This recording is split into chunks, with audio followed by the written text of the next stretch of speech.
Good evening. With the latest from the Dove Newsroom, I'm Demi DeSoto. Thank you for joining us tonight. On election night, pollsters, mainstream media, and talking heads got it all wrong.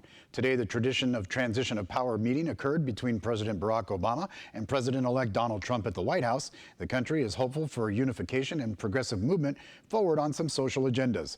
Some are breathing a sigh of relief that the GOP gained control. WorldNet Daily managing editor David Kupelian sees it this way. I don't think that Americans really totally understand the bullet that they dodged and how dark America would have been with the Clintons back in the White House. The economy has not worked for 8 years. We're not safe at home. We're not safe abroad. The Obamaism has not worked. Hillary was going to keep giving us more and more of that. President-elect Donald Trump called the meeting with Obama a great honor and looked forward to meeting with the president more times over the next transition period for the benefit of the country. Well, for the fifth time since 2012, voters in Josephine County have rejected a tax increase to restore cuts in law enforcement. Those were made during the federal government slashing the timber subsidies. 60% of the voters opposed the levy, and it was the worst defeat of the proposed levy since 2008.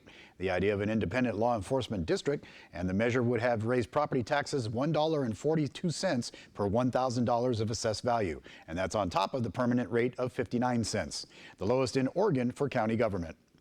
Well, the U.S. Forest Service is accepting applications during the coming week for over 1,000 temporary spring and summer jobs in Oregon and Washington. Positions are available in fire, recreation, natural resources, timber, engineering, and visitor services, along as archaeology. A list of over 100 temporary jobs are available in Southwest Oregon in the Rogue River Siskiyou National Forest for the summer of 2017. Applications must be submitted at usajobs.gov between November 15th and 21st. Interested applicants are encouraged to create a profile at USA Jobs in advance to save time once the process begins in hiring. All right, let's take a look at our regional weather forecast, and as we do, we'll start off and we'll have some great looking weather off and on. Clouds, a little bit of a mix there. Northern California, clear tonight, 41 degrees for a low temperature. We'll see 66 with a high tomorrow with a few clouds here and there, 43 overnight, and then up to 60 on Saturday with plenty of sunshine in Northern California.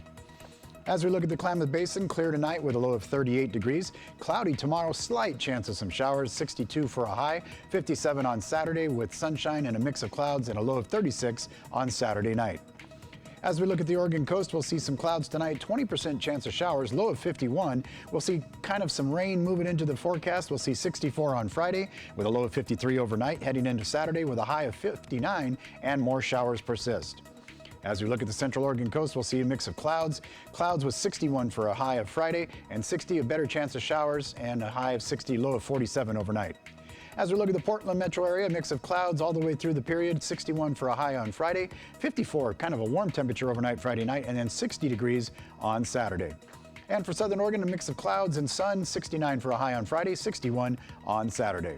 And that is a look at the latest news from the Dove Newsroom. Thank you for joining us. Join us every weekday morning for Mornings on the Dove, starting at 6 a.m. right here on the Dove TV and Radio 91.7 FM.